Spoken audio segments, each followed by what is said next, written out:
He told me to get on all fours, and I swear my heart nearly stopped. He was my doctor, trusted, untouchable, someone I should never see this way. But the way his voice lingered, the way his hands steadied me, it didn't feel clinical anymore. It felt dangerous. It felt like something I shouldn't want. When I think back to how it all started, I remember the stillness of that summer. It was the kind of season where every day felt stretched thin, heavy with heat and silence. I had just moved into a new apartment across town, away from the noise of campus life, away from everything familiar. I told myself it was for focus, for peace, but maybe deep down I already knew I was drifting towards something I couldn't name.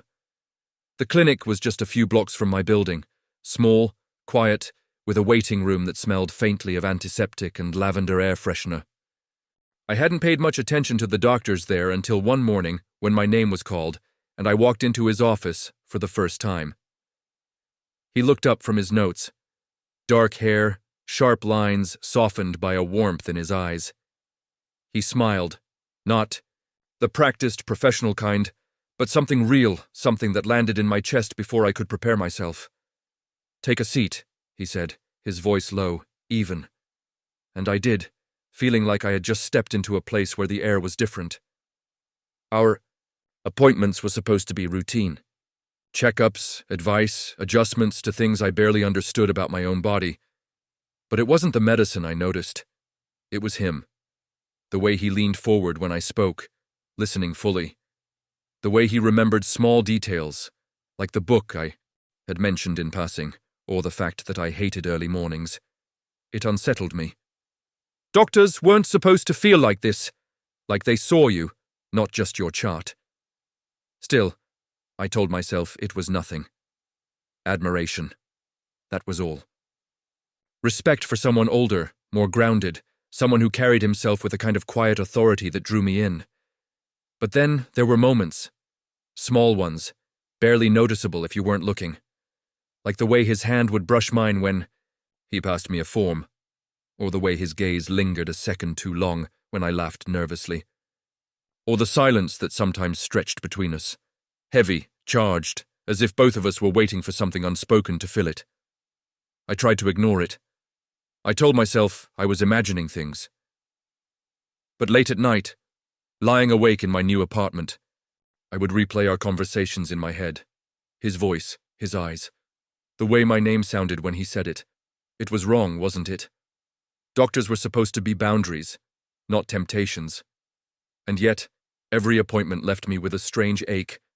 I couldn't explain. Then came the afternoon that changed everything. The waiting room was unusually empty that day. When my name was called, I walked in to find the blinds half drawn, sunlight cutting across his desk. He looked tired, like he hadn't slept. But when he saw me, something softened in his expression. "Let's check your posture today," he said. His tone was calm, clinical, but there was something else beneath it, something that made my pulse quicken. I nodded, trying to steady my breathing. He gestured toward the padded table in the center of the room. "On all fours," he instructed, voice steady but low, and I froze for a second, every nerve in my body alive. It should have been nothing, just another part of the exam, another routine step. But in that moment, with his eyes on me and my heart hammering in my chest, I knew it wasn't going to feel routine at all. Something had shifted, and I wasn't sure I was ready for where it would take me. The first few seconds on the exam table felt clinical, routine. I told myself to breathe, to focus, to act normal. But the truth was, nothing about it felt normal. My palms pressed against the padded surface, knees sinking into the vinyl, and I could feel my body tense in ways I couldn't control. He moved around me quietly, professional as always, but the air between us had changed. Every shift of his presence was magnified, like my skin could sense him without even looking. I heard the soft squeak of his shoes on the floor, the rustle of his coat, and then his hand. It rested lightly between my shoulder blades. Just pressure, guidance, nothing inappropriate. And yet I froze, the weight of it spread through me like fire. "Relax," he murmured, his voice softer than usual. "You're holding too much tension." I almost laughed. How could I not? Tension was all I had. He adjusted my posture, fingers brushing against the back of my neck, then sliding down the curve of my spine.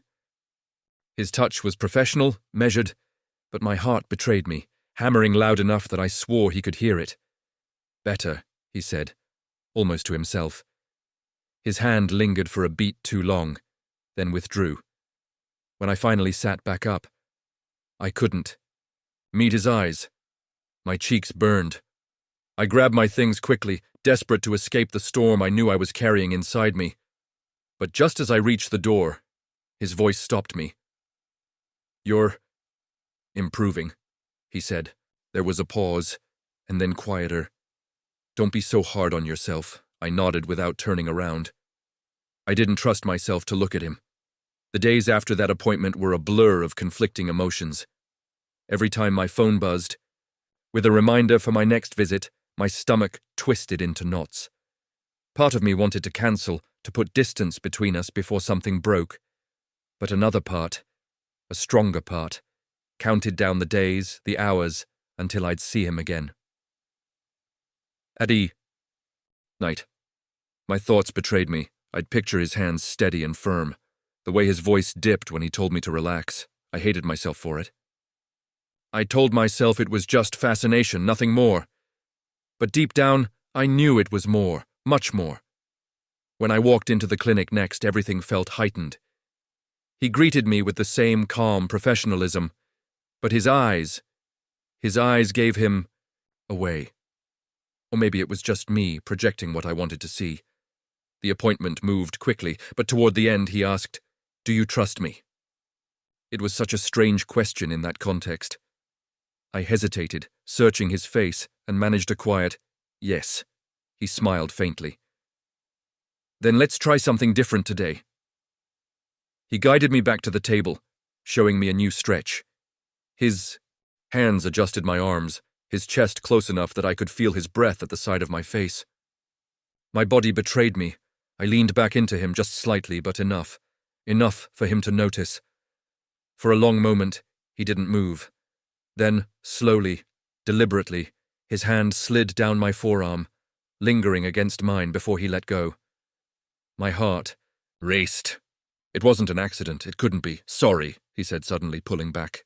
But his voice cracked just slightly, and that tiny fracture told me everything. I wanted to say something, anything, but the words died in my throat. Instead, silence filled the room, heavy and charged.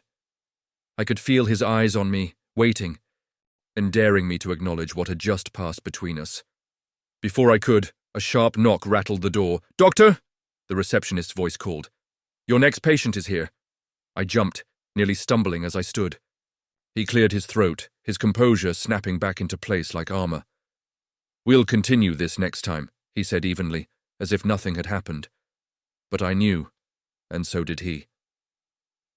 That night, I lay awake, staring at the ceiling, replaying every second of what had happened.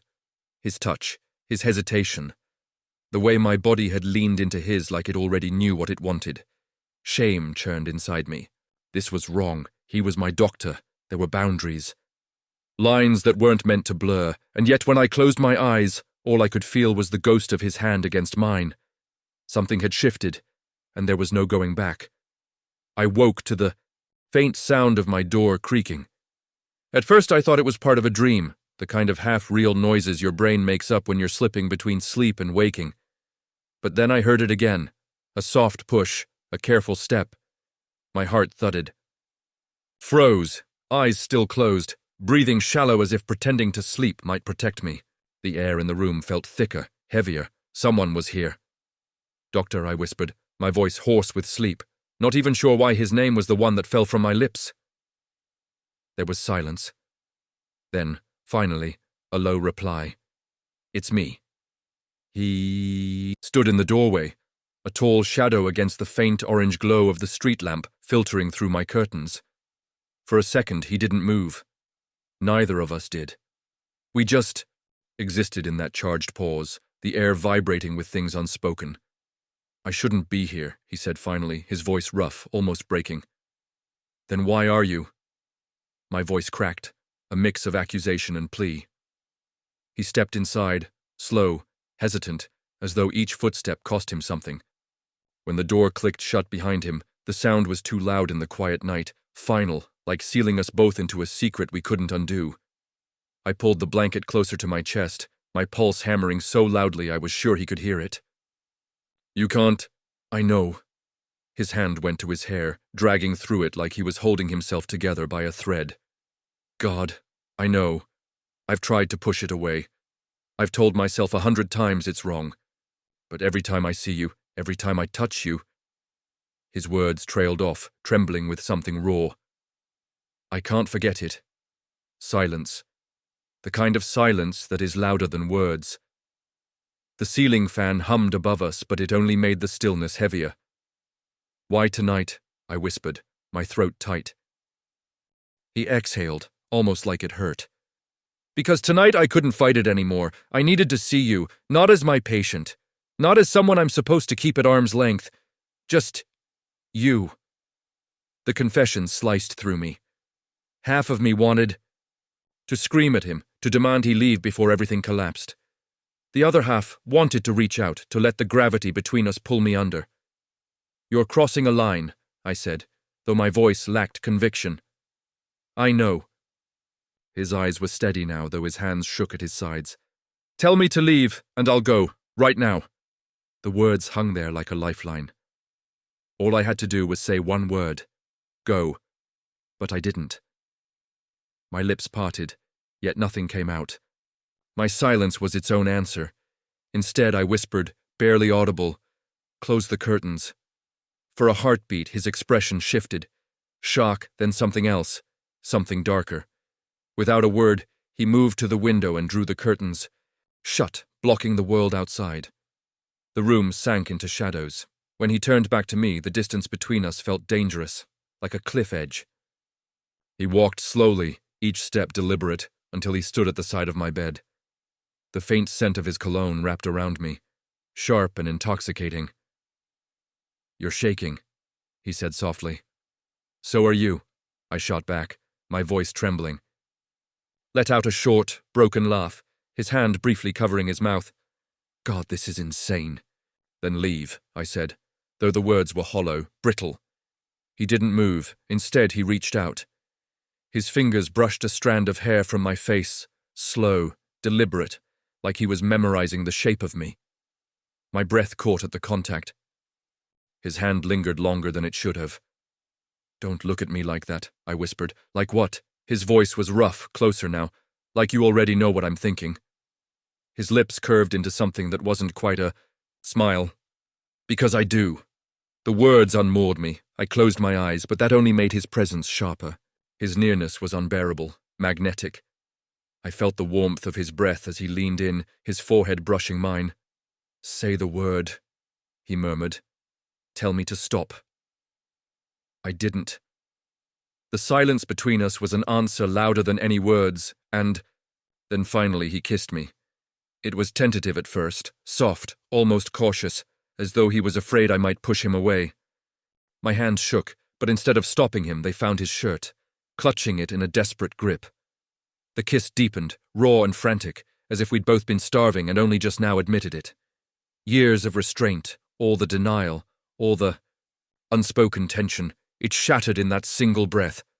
When we finally broke apart, our foreheads still touching, both of us were trembling. "This can't happen again," I whispered, my chest heaving. "I know."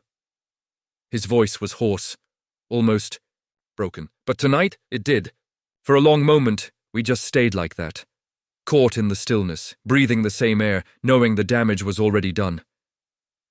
Nothing would ever be the same after this. The morning after felt unreal. The sun spilled through the curtains like nothing had changed, but everything had. We avoided each other at first, moving through the house in silence, pretending the night hadn't happened. When our eyes met, though, the weight of it pressed down. We never spoke about it directly. Instead, we built a quiet pact of secrecy, an agreement born not of words, but of fear. Fear of exposure, of judgment, of what it meant for us. Sometimes I caught him staring when he thought I wasn't looking. his gaze soft, guilty, almost longing. And sometimes when I closed my eyes, I could still feel the warmth of his touch, the ghost of his kiss. But life didn't pause for us. We buried it, hid it, locked it away. Still, the truth remains. Some nights stay with you forever, no matter how deeply you try to forget. Now it's your turn. If you've watched this far, I want to know, what's the one word this story left you with? Was it confused, seen, heartbroken, or maybe exposed? Drop that single word in the comments and let's see how many of us felt the same way. And if you've ever carried a secret like this, something too heavy to say, out loud, feel free to share your story below. You never know who might need to read it.